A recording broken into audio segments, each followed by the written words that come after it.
Assalamualaikum warahmatullahi wabarakatuh. Alhamdulillah wassalatu wassalamu ala rasulillah wa ala alihi wa sahbihi wa mawalah, amma ba'du. Yang saya hormati teman-teman dari Majelis Taklim Abang Becak. Mana ini? Angkat tangan. Wah, luar biasa. Yang saya hormati ibu-ibu, angkat tangan yang ibu-ibu. Alhamdulillah. Yang saya hormati Bapak Ketua Yayasan. Saya tadi menyebut Abang Becak dulu supaya semangat lah. Kalau Ketua Yayasannya kan sudah semangat. Yang saya hormati Bapak Ketua Yayasan, Bapak Pembina, Bapak Pengawas, Bapak Ketua Takmir, Bapak dari Direktur Eksekutif Nurul Hayat, dan semuanya ya. Saya akan berbicara sebentar saja, tapi nanti saya ingin dialog gitu. Saya ingin menunjukkan gambar-gambar saja lah ya. Langsung gambar saja. Kalau lihat tulisan tidak seberapa suka. Oke, stop. Nah ini salah satu masjid di Kaohsiung, Pak, di Taiwan ya. Insya Allah saya akhir September ini saya juga jadi imam lagi di sana untuk yang ke-6 kalinya ini, untuk jadi khatib Idul Adha. Mengapa orang lebih suka wudhu di masjid daripada di rumah ini? Karena di masjid ini toiletnya itu bagus sekali. Di setiap kerannya itu ada sabun ya. Di setiap kerannya itu ada sabun. Jadi jangan ada orang masuk ke masjid tangannya masih berbau saus ya. Nah, jangan sampai orang sujud di masjid kebetulan depannya ini kakinya ibu jarinya agak besar. Apa itu namanya itu? Apa itu? Iya, cantengen tuh Pak. Lalu kalau ini, lah kalau itu kebetulan sujud ya, depannya itu bau ndak enak tuh. Kebetulan berkali-kali nasibnya sama di situ. Ndak boleh, itu harum. Setelah itu tidak boleh ada orang setelah wudhu begini. Nggak boleh. Itu nggak boleh ada. Karena di sana sudah disediakan tisu atau 2 handuk. Yang satu handuk putih, yang 2 handuk biru. Putih itu untuk muka, yang biru untuk kaki. Setelah dipakai langsung dimasukkan ke mesin cuci. Tuh, sekali. Untung saya tidak keliru, Pak. Jadi andaikan saya keliru yang biru untuk muka, mesti ditanya dari Indonesia Mas ya gitu. Saya mencoba di Indonesia, saya suruh memberi sabun di tiap keran, itu yang bersih bukan kakinya, sabunnya yang bersih. Enggak Pak, ini semua akan berjalan Pak. Nanti kalau orang itu sudah sejahtera, untuk apa tuh Pak mengambil sabun di masjid itu? Ini semua program cinta masjid, program kebersihan masjid, semua itu ada hubungannya dengan tingkat ekonomi masyarakat itu sendiri. Nggak bisa berdiri sendiri. Nah, ini di Kaohsiung Pak. Ini waktu saya masih muda waktu itu. Sekarang juga sangat muda, sama saja itu. Baik Pak, ini di Kaohsiung Pak. Kaohsiung inilah ada perguruan tinggi banyak, di mana di kerjasama dengan ITS, dengan UNER banyak di sini, di sebelah sini. Terus nah Bapak kalau ke Makau mesti yang dilihat pertama kali kan gedung-gedung judi itu toh Pak, iya kan? Itu banyak itu. Jadi negara itu dibangun dari sumber judi itu, dari sumber judi itu. Tapi Bapak jangan heran, ternyata di musola yang kecil ini Pak, ini mengapa orang ke situ suka? Imamnya itu begini Pak, imamnya itu begini. Jadi masuk musola walaupun ruangannya begitu terasa lagunya tidak seperti Mekah, tidak seperti Madinah, seperti ada khos Makau. Waduh, gimana lagu khos Makau itu? Saya modifikasi lagunya itu seperti ini. Bismillahirrahmanirrahim. Alhamdulillahi rabbil alamin. Ar-Rahmanir-Rahim. Maliki yaumiddin. Iyyaka na'budu wa iyyaka nasta'in. Ihdinas siratal mustaqim. Siratal ladzina an'amta 'alaihim ghairil maghdubi 'alaihim waladdallin.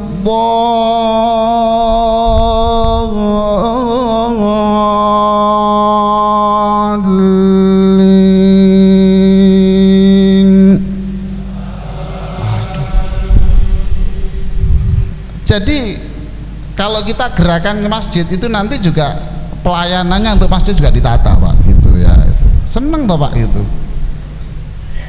Saya dulu di Belanda, saya kalau sholat isya itu saya kadang harus jalan kaki yang jauh itu, hanya karena satu saja, imamnya itu dari Mesir. Subhanallah, enak gitu loh. Pulang tak tirok-tirokno gak iso, enak gitu Pak. Subhanallah. Jadi bagaimana orang nanti memang tahap 1 Pak, tadi kita kasih undangan itu tahap 1. Nanti kalau udah seneng enggak pakai undangan, enggak pakai udah. Justru subhanallah malulah.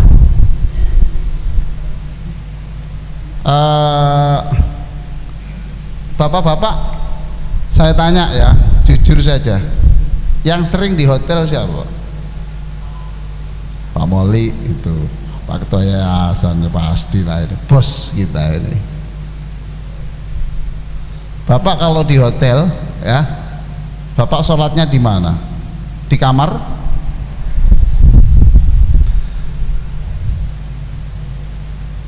Rata-rata di kamar toh, Pak ya? Ya Pak ya? Kalau abang becak di mana?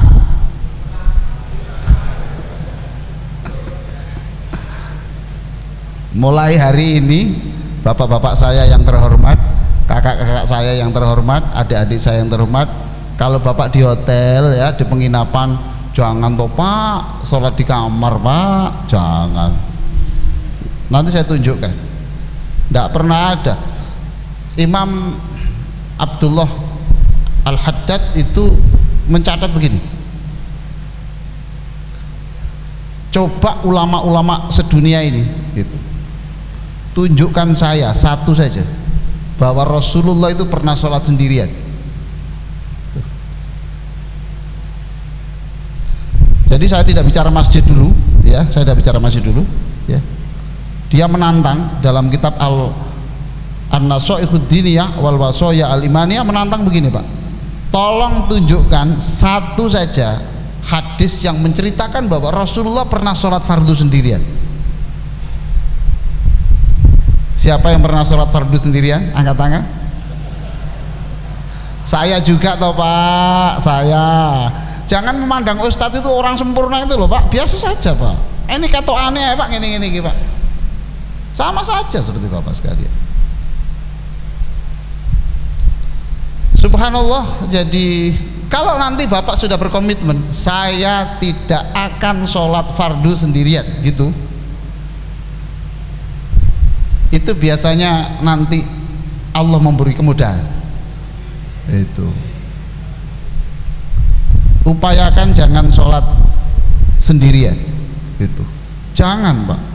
Memang kalau di hotel enak toh Pak, disediani sajadah, Ka'bahnya ke sana lah, masih kawasan Allahu Akbar, gak ono sajadah ya tempat tidurnya gular gini.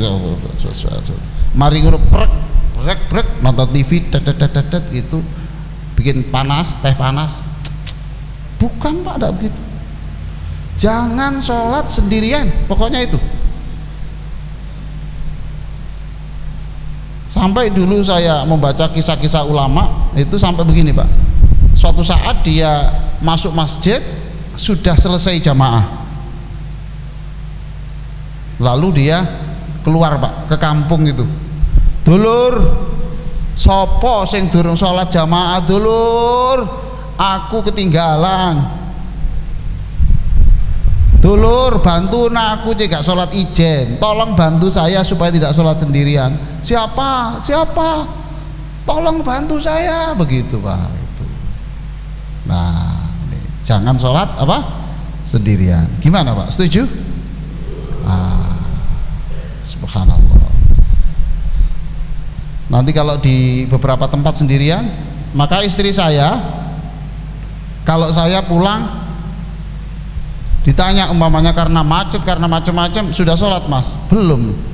Loh Mas, saya sudah sholat, ini sudah sholat, Mas belum. Kalau belum sholat itu apapun itu jangan masuk rumah, cari masjid, nanti mesti ketemu orang, nanti bisa sholat jamaah gitu Pak. Jangan sholat sendirian, nanti saya tunjukkan mengapa tidak boleh sholat sendirian. Nah ini di sini Pak. Lalu kalau taraweh di sini, ini khataman 30 juz Pak. Ya Allah. Jadi malam pertama juz 1 itu Pak, juz 1. Malam kedua saya datang di sana malam 21. Imamnya bilang, takmirnya bilang, Mister, this is 21st, so please recite just 21st. Aduh, tolong dibaca, karena ini malam 21, tolong Pak Imam dibacakan nanti dalam selama imam itu juz 21. Pluk, aku gak apal lah. Itu Pak. Makanya paling enak itu imam di Indonesia, itu paling enak. Wes bondoi alhaakumut takatsur ya. Apalagi itu? Belum Pak. Alhaakumut diurut alhaakumut takatsur, wal asri, wailul. Sudah, Bapak ingin mami kemana saja bondo itu sukses. Sana udah bisa Pak.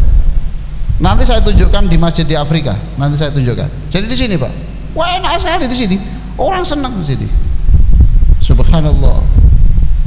Wa ibadur rahmanil ladzina yamshuna 'alal ardi hauna wa idza khatabahumul jahiluna qalu salama.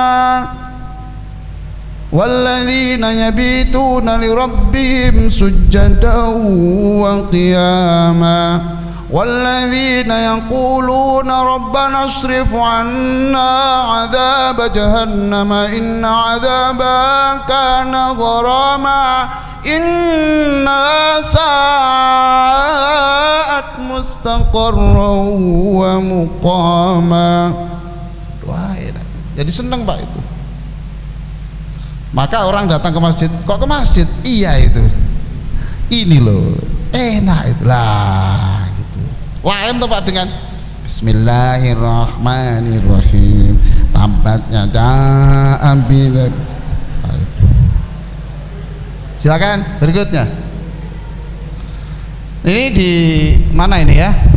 Malaysia ini bagaimana dia menjadi ya ini pemberdayaan ekonomi umat ini. Tapi enggak. Ini silakan berikutnya. Nah, ini di Birmingham. Tahu itu kan? Birmingham Central Mosque. Begini Pak, nanti di Birmingham ini masjid yang dikelola oleh Pakistan. Beberapa masjid Pakistan itu, satu, perempuan tidak diizinkan ke masjid. Saya beritahu. Maka saya senang sekarang di sini ada ibu-ibu. Ya, nggak boleh. Saya kemarin setelah jadi imam di Bangladesh, saya ke Nepal. Nasibnya perempuan di sana gimana? Pak, kami ini sudah nggak ada informasi keislaman, kami tidak boleh ke masjid.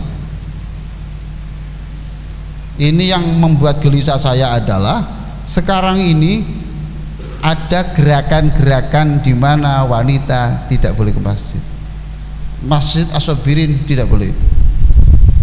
Makanya di sini di buku ini saya tulis, perlukah wanita ke masjid? Saya tulis di sini ada satu subbab, perlukah masjid ke perempuan masjid? Saya jawab perlu. Sebab banyak suami yang tidak bisa menasihati istri itu dinasihati oleh khotib toh. Banyak istri yang kalau dinasihati di rumah itu getarannya tidak ada. Ketika masuk masjid, ini aurat Tuhan, masuk getaran. Perlu. Nanti ini saya serahkan pada Pak Takmir, insya Allah. Ini di sini juga saya tulis khotib jangan lebih dari 15 menit kalau berbicara dan harus sistematis. Jangan menyiksa jamaah. Khotib itu kalau tidak bagus itu menyiksa jamaah Pak. Pulang nggak boleh. Itu mempercepat kematian jamaah gitu Pak. Bapak percaya masjid ini akan ditinggalkan orang Pak kalau khotibnya nggak bagus. Itu. Dengan demikian oleh karena itu maka sebagai kesimpulan, lah mestinya kan mau mari itu mau selesai. Itu terus lagi saya tambahkan, masya Allah. Ini pasti tidak siap. Saya dulu memberi penataran khotib itu di Hong Kong dulu di konsulat, saya bukukan ini. Nanti saya serahkan pada Ketua Tamir. Nah, itu yang pertama ya. Tapi masjid ini kelebihannya adalah dikelola dengan bagus dan masjid ini menjadi setiap anak SD, SMP, SMA yang belajar Islam itu ingin tahu Islam itu dipersilakan masuk ke masjid ini. Jadi kalau ada orang sholat sebagainya mereka duduk di sana semuanya dilihat, oh begini toh Islam itu. Kemudian dialog dengan ini dan tidak sedikit mereka masuk Islam. Apakah boleh Pak? Loh, yang tidak boleh orang Kristen, orang non-Islam masuk masjid itu hanya satu, Masjidil Haram saja. Yang lain boleh. Itu Pak. Ketika Presiden Clinton masuk Istiqlal, di internet geger, loh apanya yang dipersoalkan? Yang tidak boleh non-Islam masuk masjid itu Masjidil Haram. Yang lain boleh Pak. Maka Islam di New York sekarang kan sudah banyak tuh di sana itu. Yang kedua, nah ini perhatikan. Sekarang juga sudah ada di sini ini yang saya tidak suka adalah khutbah dilarang pakai bahasa selain bahasa Arab. Saya tanya, ya, karena Nabi tidak pernah khutbah pakai bahasa Inggris. Di Indonesia sekarang sudah mulai ada gerakan seperti itu. Jadi Pak nanti ini ketika kita ini gerakan bagaimana orang mencintai masjid, kalau bisa seluruh warga Mapan ini nanti wafatnya jangan di rumah sakit, wafatnya ketika sujud di masjid ini. Itu Pak, kita doakan yang jamaah masjid ini jangan mati di aspal ya, kita doakan tidak mati di tempat kasurnya.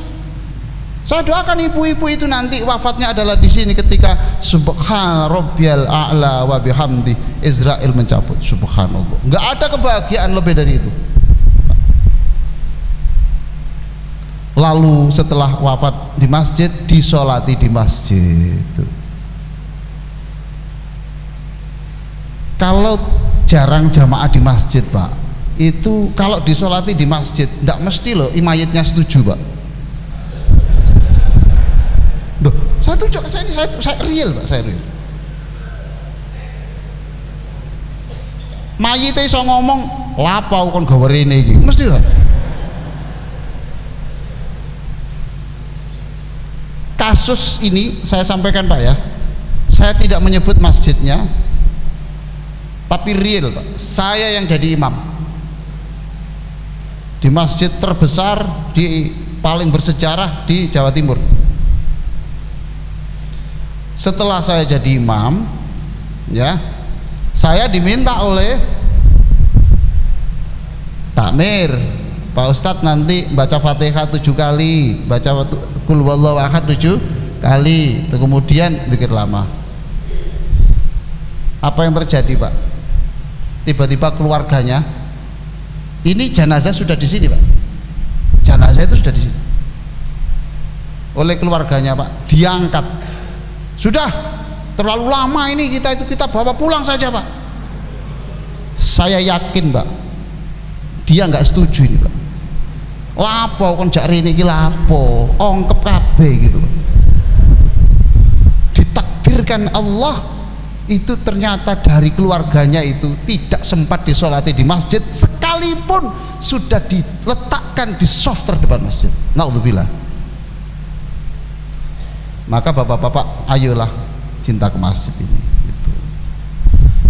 Kalau gerakannya tadi kan 5 waktu toh ya Pak ya, 5 waktu ya. Kalau tahun 2015-16 walaupun tidak 5 ya dimaafkanlah itu ya, itu karena kan kita orang banyak di luar toh Pak. Tuh. Pokoknya jangan sampai sehari semalam itu absen, gitu aja dulu loh.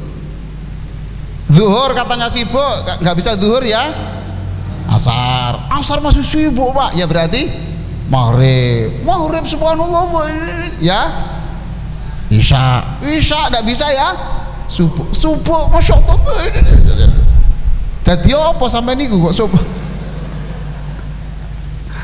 Oke ya Pak ya, tuh ini Pak sama ya, saya di beberapa tempat yang dikelola oleh masjid ini itu selalu tidak boleh itu.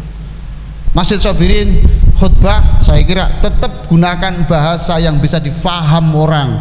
Ini adalah momen mingguan Pak, yang tidak boleh tidak itu bagaimana. Nah di sini ini sebelum khutbah ada yang namanya bayan itu sebelum khutbah itu berdiri menjelaskan, saya nanti khutbah isinya seperti ini, 1 jam lebih Pak itu, tapi khutbah yang pakai bahasa Arabnya tidak sampai 7 menit, berarti kan korupsi toh. Tuh. Lebih banyak terjemahnya dari itu. Sama ini di beberapa tempat seperti itu. Kita ndak Pak Asobirin, kita buat garis yang seperti itu, sehingga nanti kalau ada faham-faham yang unik-unik gitu Pak, menurut saya jangan persoalan benar tidaknya, persoalannya adalah ini menimbulkan perpecahan atau tidak gitu. Sama dengan Brunei loh Pak, Brunei ini faham yang tidak faham Ahlussunnah wal Jamaah itu tidak diizinkan, tidak diberi visa itu masuk. Saya tanya kepada mahkamah syariahnya,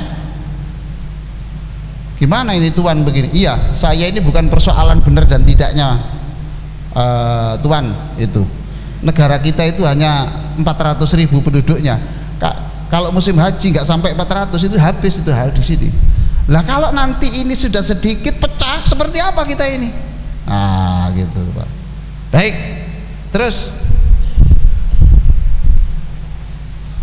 gimana nanti Masjid As-Sabirin ini suatu saat ketika nanti jamaah sudah gini? Kalau nanti jamaah itu sudah penuh Pak, komunikasinya itu gampang, mengumpulkan dana juga lebih gampang. Apa enggak mungkin itu As-Sabirin nanti membeli gereja ini? Toh? Oh maaf. Maksud saya nggak di sini Pak, di enggak, kita nggak boleh ini mengadu domba Pak. Maksud saya itu di luar pulau sana Pak, yang itu. Mohon maaf, mohon maaf, saya tidak ada maksud apa-apa, enggak. Ini gereja di Amsterdam toh? Oh enggak. Ini di Den Haag ini. Ini kan tempatnya Bel toh Pak, ya kan? Di Den Haag ini. Ya Pak ya, di Den Haag ini Pak ya. Yang pernah ke Den Haag. Masjid ini dibeli pribadi oleh Pak Prabowo Sutejo. Sekarang diberi nama Masjid Al-Hikmah. Nah, gitu. Nanti kalau percaya Pak, nanti masjid kita itu tumbuh terus. Kalau sudah jamaahnya banyak, itu insya Allah dananya gampang. Lah kalau seminggu sekali Pak, berarti memasukkannya kan ya sekali tuh Pak itu pun jadi lali ya. Kok gak ngelboni Pak? Lali aku. Barang wis eling digerayangi ngene dhisik. Sing cilik malah dia. Baik Pak. Ya hikmah. Terus ini di Amsterdam. Ini persoalannya, ini menyewa miliknya orang Suriname Pak. Ini mengapa di sini? Saya beritahu Pak, dulu di sana itu masjidnya satu. Ternyata Bapak, subhanallah,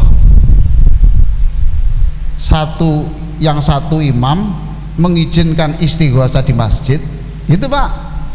Yang imam satunya mengharamkan istighosa di masjid. Pecah Pak, masuk ke pengadilan, masjidnya dijual Pak, masjidnya dijual, terus dibagi dua, yang satu nyewa di sini, yang satu nyewa di tempat lain. Orang Islam Indonesia di sana sudah sedikit, pecah lagi. Itu. Saya hanya ingin mengingatkan kita semuanya saja.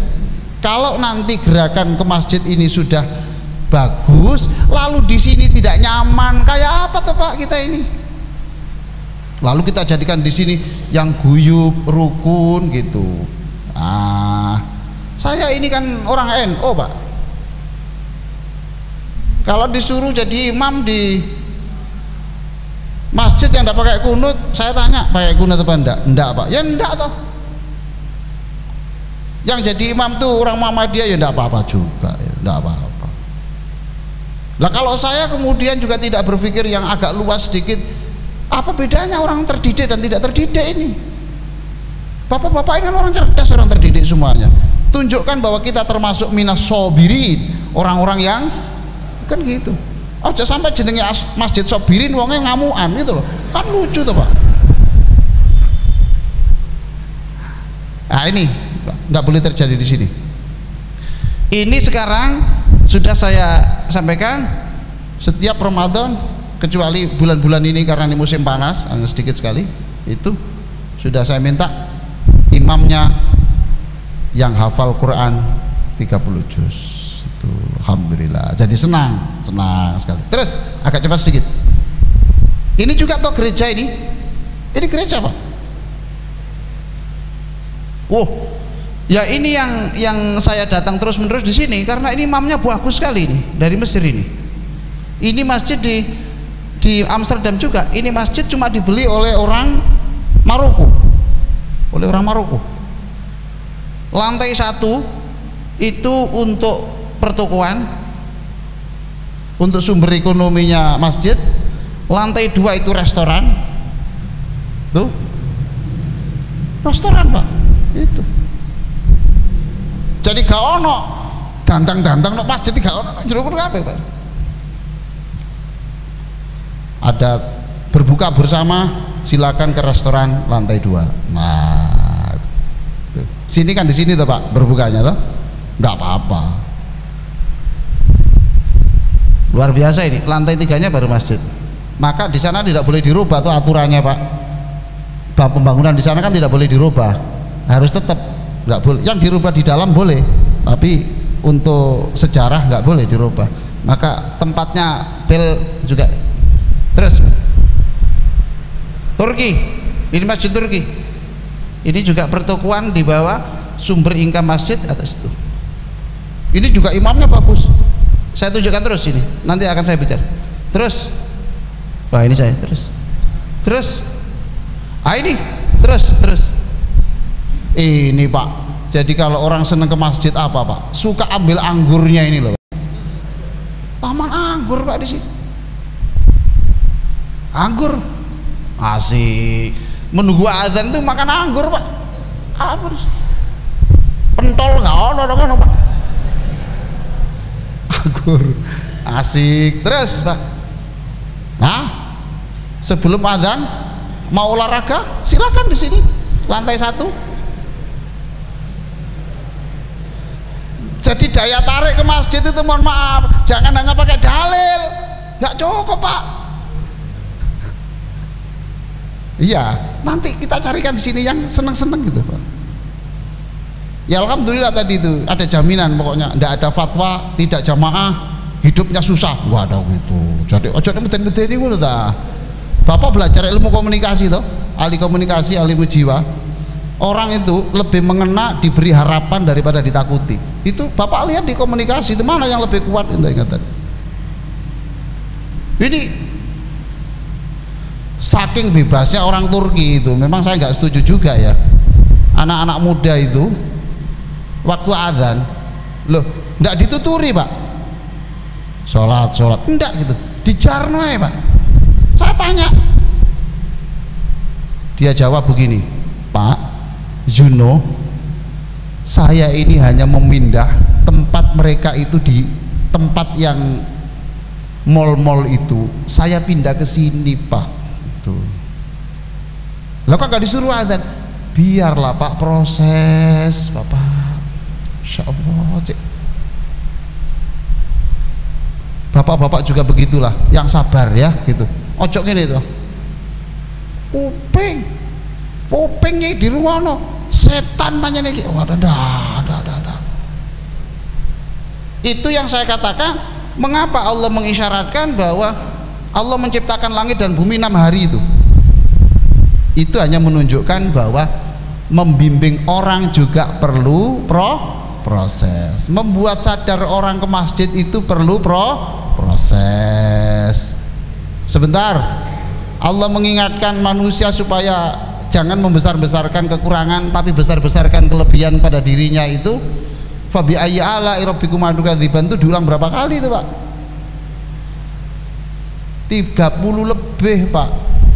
Kalau dihitung hampir 50% surat itu ditempati itu. Silakan nanti diklik di www saya, itu ada judulnya Tiada Bosan Memberi Pesan. Artinya apa Pak? Tuhan Allah mengingatkan makhluknya itu sampai 30 kali lebih. Lah kalau makhluk mengingatkan makhluk, makanya jangan bosan. Itu kan sedikit-sedikit, ya kan gitu.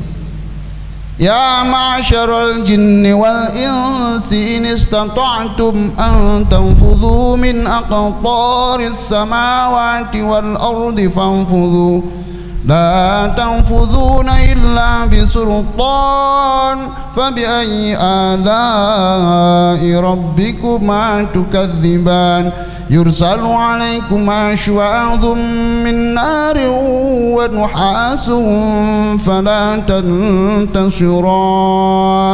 fabi'ayyi ala'i rabbikuma tukadziban. Allahu Akbar. Jadi diingatkan pelan-pelan, pelan-pelan Pak. Terus.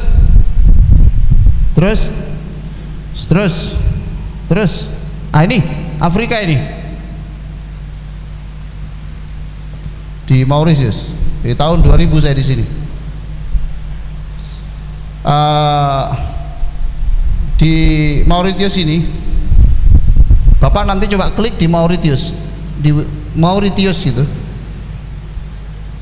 Islam di sana 20%, sama dengan jumlah 20% Muslim di Mapan Sentosa, toh? Tidak apa-apa.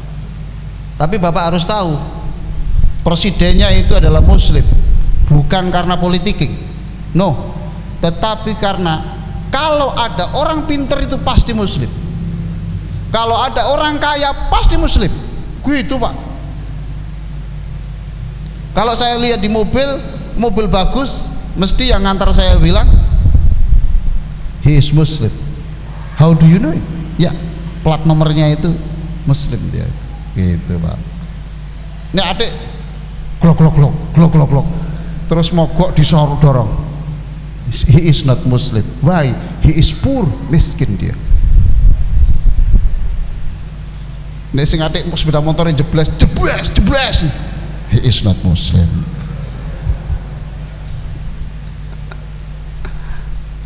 Sekarang kita cari rahasianya Pak, gimana itu kok begitu? Kalau Bapak di sana, ya di sini, zuhur itu seperti sholat Jumat, subhanallah. Asar seperti sholat Jumat, maghrib seperti sholat Jumat, penuh gitu. Saya nggak boleh foto ya, Bapak tahu imamnya itu pakai celana jeans ya, terus jaketnya ini Liverpool Pak.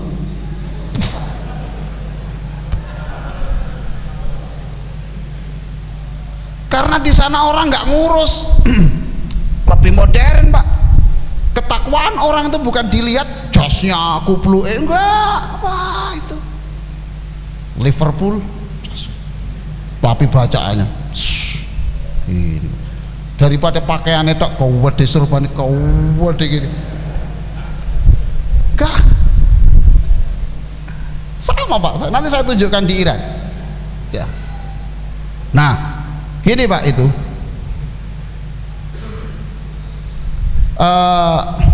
sholatnya itu tidak lama. Di Mekah itu lama apa enggak Pak sholatnya? Sholat zuhur di Mekah itu lama apa enggak? Enggak tuh Pak,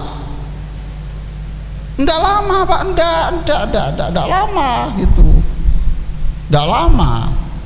Kalau taraweh memang lama toh, tapi kalau sholat zuhur kan buatan lama toh Pak, enggak gitu. Di sini lebih pendek lagi Pak. Nah setelah setelah sholat gini, assalamualaikum warahmatullahi, assalamualaikum warahmatullahi. Imamnya begini, Allahumma antas salam wa minkas salam wa ilaika ya'udu salam fa hayyina rabbana bis salam. Blok buyar kerja mana? Mana Pak? Itu.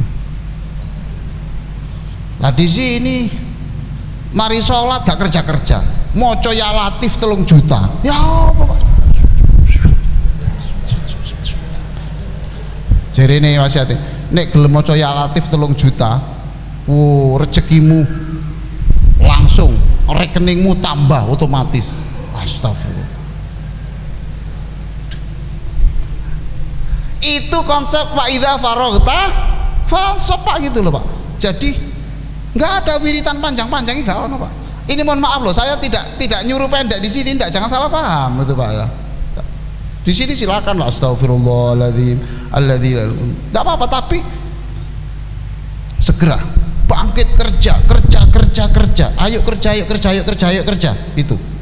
Mudah-mudahan Pak Jokowi nanti ke sini setelah sholat isya di sini ngomong ayo kerja, itu Pak, diundang sini Pak, tidak apa-apa. Ini Pak, sehingga lahirlah itu 20% muslim itu gini semua Pak. Bahkan dia bilang, ya negara saya kecil tapi saya ingin mengekspor ilmuwan-ilmuwan muslim kita ke seluruh dunia. Wah, ini baru bagus ini ya, itu Pak, disenengkan. Terus Pak, di Hongkong tidak ada yang lucu, terus di Hongkong wis tidak ada berita, di Taiwan, nah itu la ilaha illallah Muhammadur Rasulullah, Bapak baca itu tulisannya ya, itu artinya tidak ada Tuhan selain Allah, Muhammad utusan Allah. Itu artinya Pak. Bapak lihat terjemahnya itu, kan tulisan Cina toh, itu artinya tidak ada Tuhan selain Muhammad utusan Allah. Kok tahu? Ya itu.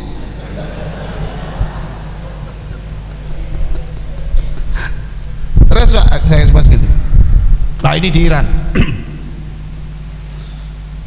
Oh, yang di sana itu Pak, ketua yang baca Quran itu, ya alhamdulillah lah Pak, sekarang ini gerakan-gerakan untuk ke masjid ini luar biasa, luar biasa. Ya, yang disebut Joko Karyan kemarin sama saya Pak Jazir itu, saya dibontang juga sama saya. Ini ngajinya bagus-bagus Pak, dan anaknya masih muda-muda. Mohon maaf, itu pakai rangsel Pak, rangsel, pakai baju kotak-kotak lengan pendek, itu ngajinya bagus, keluar selesai, dan tidak gila hormat Pak. Mohon maaf aja itu. Jarang saya ngajak salaman ini gak ono, metu yang metu dewe keluyur. Kene gak dijak salaman Pak Ustadz, tersinggung Pak.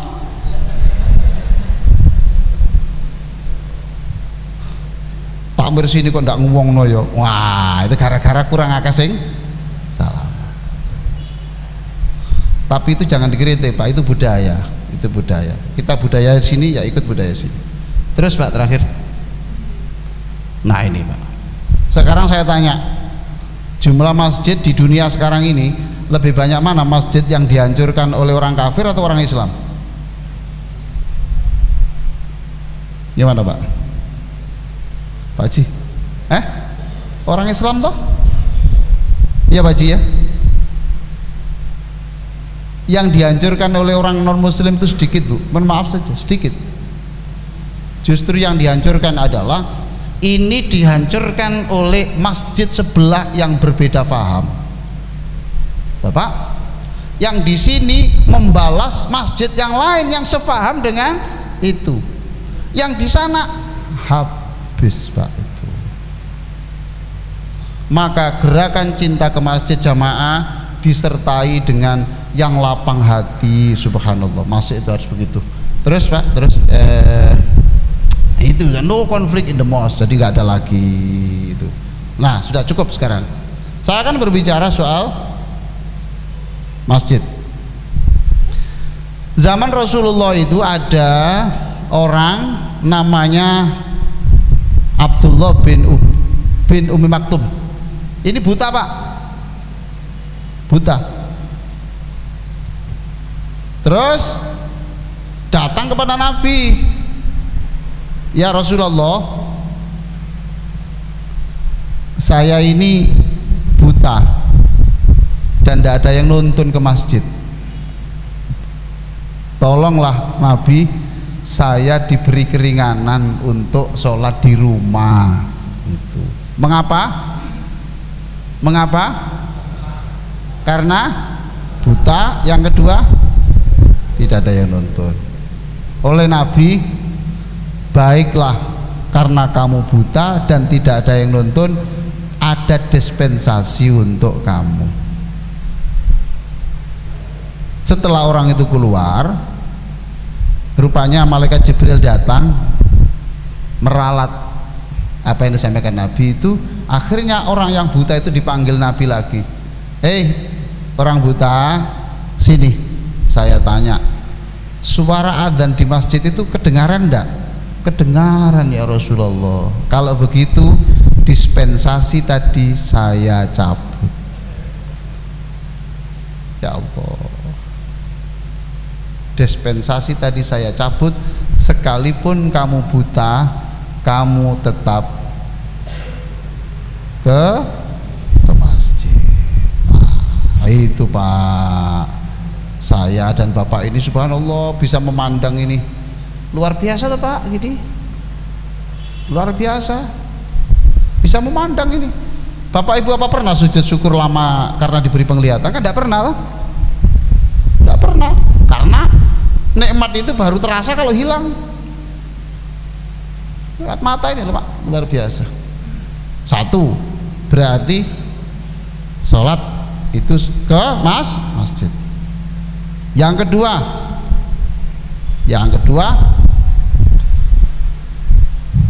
di dalam Al-Quran ada ndak yang namanya sholatul khauf, sholat dalam keadaan perang? Pernah dengar Bu? Pernah dengar Pak? Alhamdulillah. Sholatul khauf itu sholat dalam keadaan perang.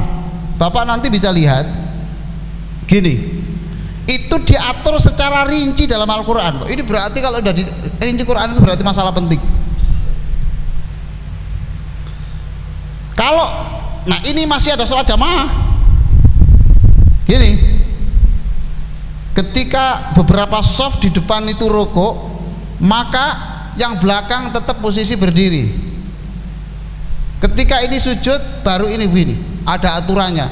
Saya tidak menjelaskan tata cara sholat dalam peperangan, enggak. Saya ingin menjelaskan dalam keadaan taruhannya nyawa saja. Itu tuh Pak ya, dalam keadaan taruhannya nyawa saja, itu Rasulullah tetap menganjurkan sholat berjamaah. Nah, apa sih keuntungannya sholat berjamaah itu? Satu, kalau Bapak Ibu menunggu ini kan, iqamat itu kan biasanya ada tandanya Pak ya, itu kan biasanya ada tanda tit tit tit, ya kan itu kan. Allahu Akbar, Allahu Akbar, asyhadu an la ilaha illallah, asyhadu anna Muhammadar Rasulullah, hayya 'alas shalah, hayya 'alal falah, qad qamatis salatu, qad qamatis salah, Allahu Akbar, Allahu Akbar, la ilaha illallah. Kadang-kadang kan bapak-bapak kan kadang-kadang nggak sabar, kok suwi temenan sih, gak iqamat kan gitu toh ya Pak. Sudah ukurannya Pak, itu ini dibikin untuk supaya enak Pak. Kalau dulu orang iqamat itu kan gini, jangan, masih ada orang sholat sunat di sana loh, mau qomat lagi Allah, kalau sholat sunat itu kalau mana itu mau qomat lagi, ada sholat sunat itu, mau qomat lagi, itu ada orang sholat sunat. Nah, kapan mulai ini Pak? Iya toh? Kalau tidak begitu sakwenake ya Pak, setelah azan kemudian qomat, langsung qomat, karena imamnya kesusu. Kemat langsung. Oh, sekarang tertib Pak, tertib ini. Di samping itu kalau sudah ada begini, sekalipun di sini ada orang sholat sunat, jalan itu nggak boleh marah dia. Wong aku masih sholat sunat kok dikomati, kok saya itu loh Mas, beres. Nah, waktu nunggu sholat jamaah itu, Bapak per menitnya itu dihitung sudah pahala sholat berjamaah. Maka semakin lama menunggu, semakin besar pahalanya. Bapak tadi kan sholat maghrib di sini toh, ya toh Pak? Bapak kan nunggu sholat isya toh. Bapak tahu enggak? Mulai maghrib sampai isya tadi itu, Bapak dicatat sebagai orang yang sedang sholat jamaah terus mulai maghrib sampai isya. Enak, itu dicatat seperti itu. Yang ketiga, kalau mengakhiri sholat Bapak baca apa? Assalamualaikum warahmatullah, Assalamualaikum warahmatullah. Artinya apa, Pak? Artinya apa itu? Semoga saya tunjukkan.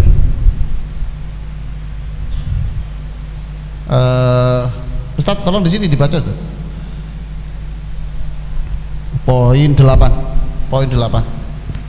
Ini nanti buku juga saya serahkan sini, Pak Ketua Takmir. Saya serahkan sini nanti buku 60 menit terapi sholat bahagia. Saya kira di sini sudah banyak yang saya hadiahkan di sini, insya Allah. Ini buku yang terus kita bawa ke seluruh dunia yang ini, Pak ya. 8, nomor 8.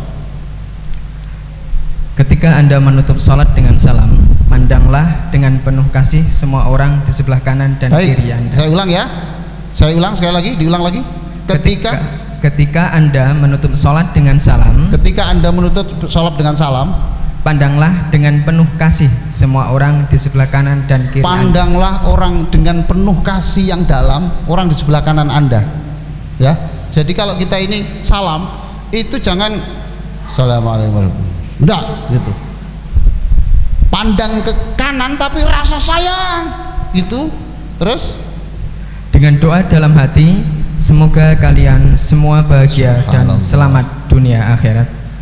Jadi kalau kita salam, Bapak, sebelum salam ke kanan ini, waktu salam kanan, assalamualaikum warahmatullah, Bapak berdoa begini, ya Allah, orang di kanan saya ini semuanya, orang itu jahat atau baik pada saya, jadikan orang ini sukses anaknya, sukses dirinya, bahagia dunia akhiratnya, bahagiakan keluarganya, enakkan hidupnya ya Allah orang di sebelah kanan saya ini. Terus sekarang Anda telah bahagia. Oh sudah. Kalau ke kiri juga begitu toh? Coba Pak, kalau Bapak sholat di masjid berarti Bapak lagi memperoleh energi doa orang sekian banyak. Ada hal-hal tertentu yang Bapak berdoa sendiri tidak mempan, tapi justru didoakan. Assalamualaikum warahmatullah. Ya. Nggak ada. Oh iya, ini sama dengan ini Pak. Ini sama dengan anak SMA tanya saya ini, Pak, gimana kalau itu dekat tembok?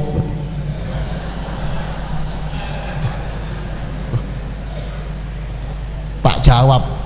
Lawang teknologi kan, yo nang tembok mantul rene tuh, bingung gitu.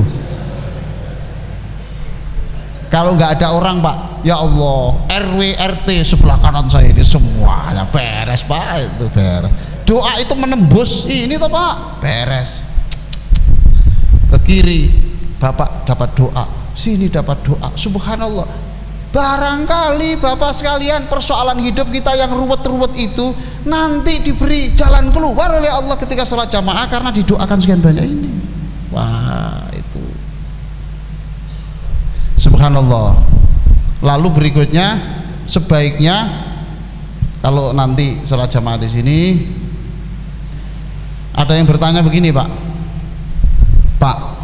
saya ini lagi nggak enak hati sama istri Pak. Itu. Apakah saya sholat di rumah apa ke masjid Pak? Oh, ini kasus lek koyok ngono Mas, sampean sholat nang omah wae gak apa-apa. Ini solusi Pak. Wes sampean jadi imam, istri jadi makmum, ini lagi gak enak hati Pak. Mungkin gini Pak. Sing wedok yang ngono pisan, Allahu Akbar. Raimu kayak ngono wis. Wis po. Kupluke blesek itu. HP-mu deloni sini opo ae iku. Wala bolin. Istrinya lin opo. Sudah. Di rumah, Pak ya. Kasus begini nggak apa-apa. Terus setelah salam suaminya mencium tangan istrinya, maafkan Ma ya, aku belum jadi suami yang baik Ma, hidup itu masih koma Ma, belum titik. Memang kemarin kelakuanku seperti itu, saya tidak perlu menceritakan sama Mama sudah tahu semuanya. Saya tidak perlu menceritakan, anak-anakku sudah tahu siapa saya. Aku sekarang minta maaf sama mama. Itu doakan ya, setiap sholat aku jadi suami yang baik. Subhanallah. Istri yang tadi itu kan akhirnya terus, iya pak, subhanallah, aku haru pak.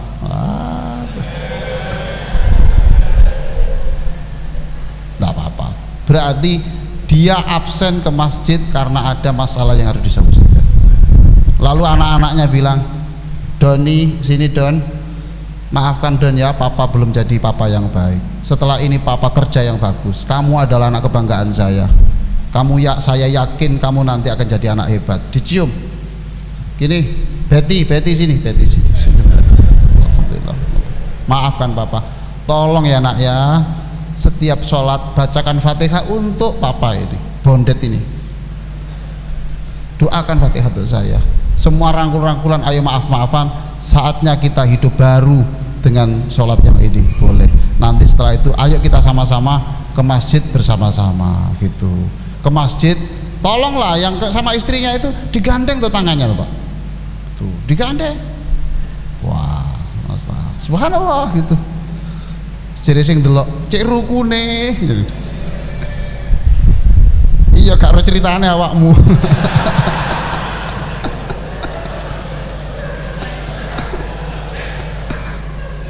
Mantap tuh pak. Loh, jangan meremehkan memegang tangan istri pak. Itu jangan dianggap kecil pak. Istri itu banyak loh pak yang menunggu-nunggu kapan aku dipegang tanganku ketika di luar itu. Iya bu. Loh iya tuh. Loh, ini bener pak saya ini ada pak klien saya yang minta cerai istri itu gara-gara suami nggak mau pegang di luar itu. Suaminya kalau disuruh pegang mestinya koyok tuh bojo dhewe ae. Loh, kok boleh gak? Aku menunjukkan cintaku tidak harus segitu toh ma. Aku nok kamar kurang opo toh ma. Loh, enggak begitu. Aku kepengin yang mesra kayak turis-turis itu. Loh,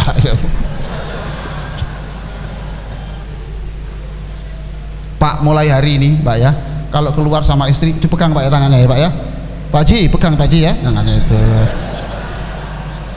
Ke masjid sini, subhanallah itu, sama membawa minuman, ada yang minuman besar herbal. Wah, kuat dikit ke masjid, bolak-balik pipis di masjid itu. Kan seneng toh Pak, masjid pulang itu anaknya yang di masjid, kemudian Pak ini sandalnya sudah saya siapkan Pak. Wah anak soleh ya Allah, bagus, alhamdulillah. Ya apa ujianmu? Wah, ciri anaknya mulai kapan bapak takon ujian? Itu barokahnya ke masjid semua. Lah di dalam saya memang punya buku ya, ada, tapi belum saya edarkan. Itu nanti termasuk etika ke masjid. Tolong bapak kalau ke masjid itu bapak sudah berdoa enggak? Ibu kalau ke masjid berdoa enggak? Jangan-jangan banyak yang enggak doa ini. Jangan dibalik pak. Kalau ke WC berdoa, ke masjid enggak itu? Iya toh pak? Kan banyak orang ke masjid kemudian langsung doa pak, doa. Doanya begini. Gimana doanya? Kita baca bersama-sama. Ayo pak, sama-sama. Allahumma. Loh, tenang kan? Gak sepiro banget. Ya. Bukan Allahumma janibna syaitan pak.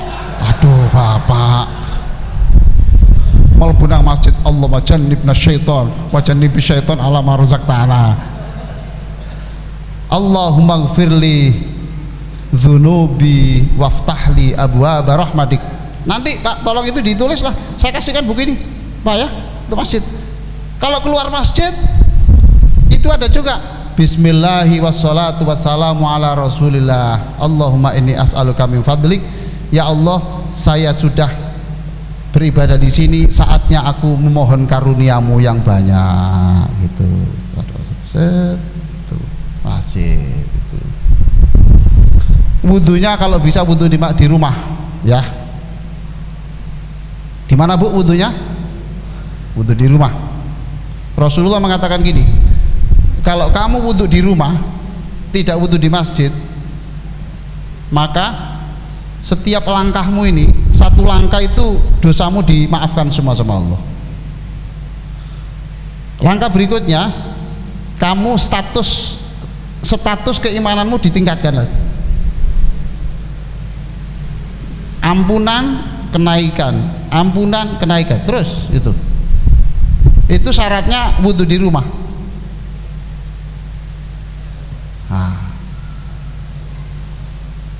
Mengapa kalau wudu di rumah? Itu untungnya begitu. Yang kedua, siapa yang wudu di rumah itu berarti sudah menyumbang listriknya masjid. Oh Pak, masjid itu Pak. Iya toh? Iya toh Pak? Karena air di sini listriknya bayar apa curi Pak?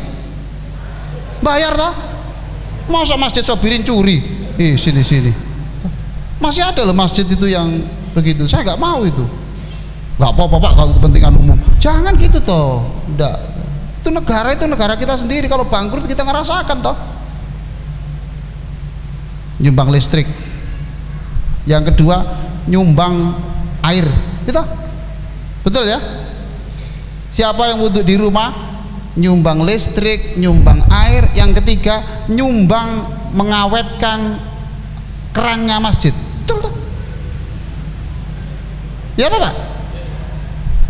Kan banyak keran yang legrek gitu tuh, sama ditalani rafia itu.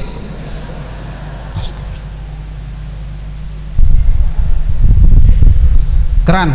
Yang keempat, siapa yang wudhu di rumah itu menghemat obat porselen masjid. Ya toh Pak? Ya toh Pak? Mahal loh Pak porselen obat itu, mahal itu.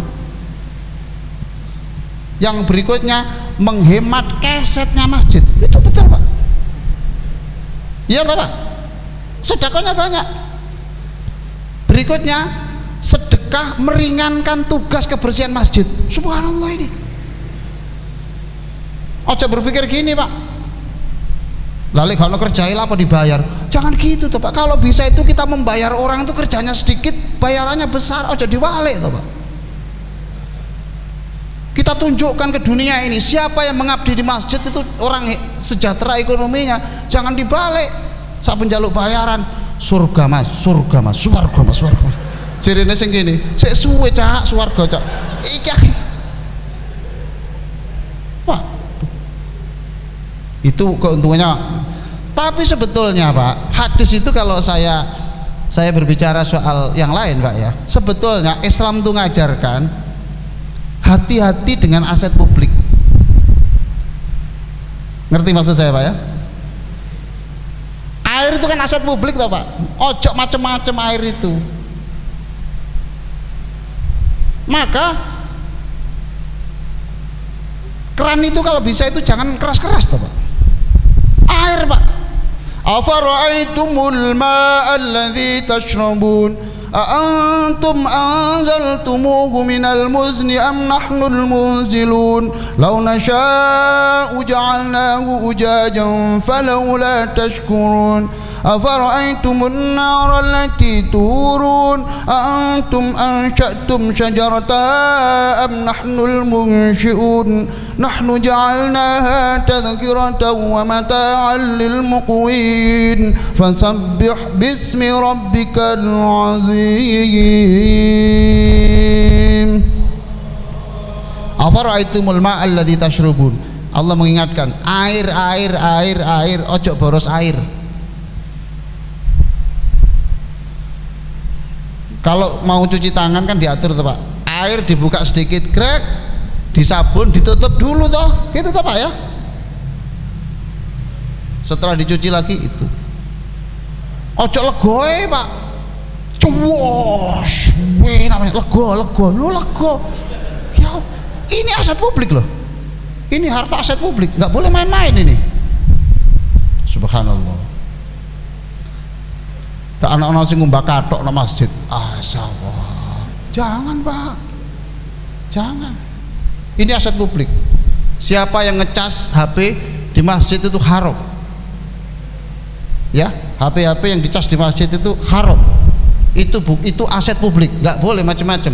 Boleh asalkan ngecas ngelbokno celengane 1.000, nggak apa-apa, halal. Itu Pak, halal. Itu. Ini awas dah, hati-hati kita mengenai aset publik itu. Saya kira demikian Bapak Ibu sekalian. Ini saya tidak terasa ngomong sangat panjang, padahal janji saya tadi kan dialog yang panjang. Saya tidak tahu Pak Molik, saya ada tanya jawab apa enggak ini? Iya, ini Pak Molik luar biasa ini, Nurul Hayat ini. Sebetulnya ngurusi Nurul Hayat itu sudah energi loh Pak. Nurul Hayat itu lembaga besar ya. Itu ngurusi Nurul Hayat saja itu sudah kelenger Pak. Ini masih nyempatkan ke Asobiri itu saya kira sudah luar biasa. Andai kan boleh tepuk tangan saya suruh tepuk tangan, tapi jangan. Ya silakan Pak. Baik, kami persilakan dua kali.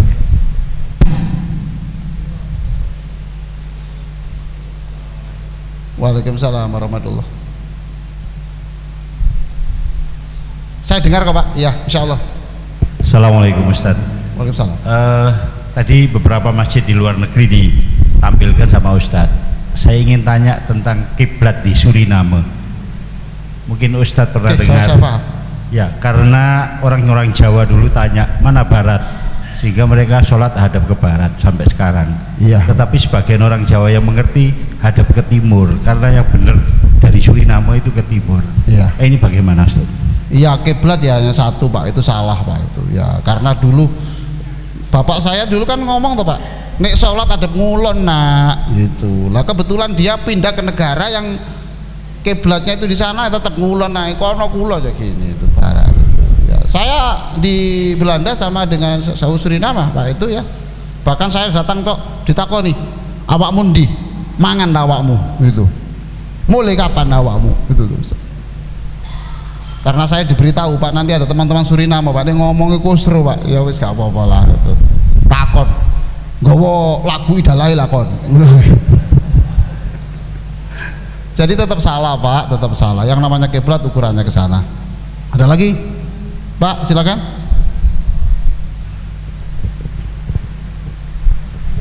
Assalamualaikum Ustaz. Ya. Ini ada yang saya tanyakan. Bagaimana pedoman kita ketika kita berada di satu negara yang mana malamnya itu sedikit? Jadi yang saya ketahui seperti di Finlandia itu malamnya hanya 4 jam. Tapi siangnya bisa 22 jam. Ini untuk sholat isya bagaimana? Untuk baik Pak, sudah. maghrib dan lain sebagainya. Baik, Terima menggunakan kasih. negara terdekat. Menggunakan negara terdekat. Ya Pak ya, negara terdekat yang ukuran waktunya itu teratur. Oke Pak ya, itu sama dengan puasa dan seterusnya itu Pak ya, itu cukup Pak ya. Oke, silakan Pak Haji.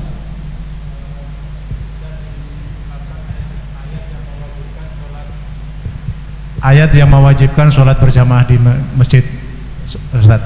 Karena sebagian pernah saya dengar bahwa ada seorang Ustaz yang mengatakan jamaah di masjid itu bagi laki-laki wajib, tetapi juga ada yang mengatakan tidak. Mohon penjelasan Ustaz. Saya tidak berbicara soal wajib dan tidak wajib Pak ya, itu. Tetapi kalau diartikan wajib Pak, itu juga berbahaya Pak itu. Tetapi yang jelas adalah kita dianjurkan, sangat dianjurkan untuk ke masjid. Kalau diwajibkan Pak, bagaimana kasus tadi yang soal ada konflik dengan istri tadi itu Pak ya, itu. Memang Nabi mengatakan toh itu, tolong dicari itu orang-orang yang tidak ke masjid itu siapa itu, dicari itu, bakar aja rumahnya itu, bakar itu Rasulullah begitu. Tapi jangan diterapkan di sini Pak, habis Pak, nanti habis. Enggak Pak.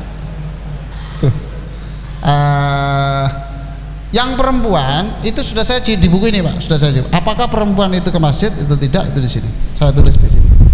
Jawabannya nanti bisa saya letakkan di sini nanti bukunya ini. Jadi kita ini pelan-pelan Pak, pelan-pelan ke masjid. Subhanallah. Saya sendiri jujur, saya belum bisa 5 waktu ke masjid, saya belum bisa. Enggak. Tapi saya sholat jamaah ya. Sebab kadang-kadang saya itu umpamanya dalam waktu tertentu, saya itu kalau ke masjid ya, ada saya imame gak ono sing gelem maju mundur kuwabe, ono sing pura-pura mencret, ono sing nandi gitu. Segini iki. Akhirnya saya kemudian menghindar sedikit-sedikit, sekarang sudah tumbuh. Jadi saya kalau jadi ibu panjenengan, aduh, kapan regenerasi ini? Itu Pak ya, jadi fatwa itu mudah-mudahan buku kecil itu nanti bisa kita terbitkan dengan fatwa-fatwa soal sholat di masjid. Ada lagi Pak, silakan. Cukup Pak ya? Iya? Cukup ya? Cukup. Ini saya serahkan ke termasuk ini buku bersyul di tengah badai. Orang di masjid itu nanti harus tersenyum terus walaupun kaki kita itu berlumuran darah. Jangan sedih gitu, sebab kita didoakan orang banyak kok gitu. Jangan sedih walaupun kaki kita berlumuran darah, pelan-pelan nanti di situ ada mutiara, nanti Allah akan memberikan mutiara di tengah genangan darah itu. Jadi nanti pelan-pelan kita gelei akan ketemu intan gitu. Ini ketemu akik buae. Saya serahkan, monggo Pak. Baik, kami persilakan Mbak Ketua Takmir Masjid untuk maju ke depan untuk menerima bingkisan buku dari Profesor Dr. Muhammad Ali Aziz. Mohon kameranya. Cukup, jangan tidak perlu bertepuk tangan. Insyaallah alhamdulillahirabbil alamin. Semoga bermanfaat bagi takmir masjid dan para jamaah. Cukup Pak ya ini. Baik, cukup. Terus, kemudian selanjutnya saya ceramah di sini bukan menceramai Bapak, menceramai diri saya sendiri. Saya memang tampil di depan Bapak, tapi jangan memandang saya orang terbaik di antara Bapak. Di depan saya ini banyak orang yang lebih mulia dari saya, dan saya doakan bapak-bapak lebih mulia, kemudian anak-anaknya mulia, anak saya, bapak semuanya juga terhormat di sisi Allah dan di sisi manusia. Wassalamualaikum warahmatullahi wabarakatuh.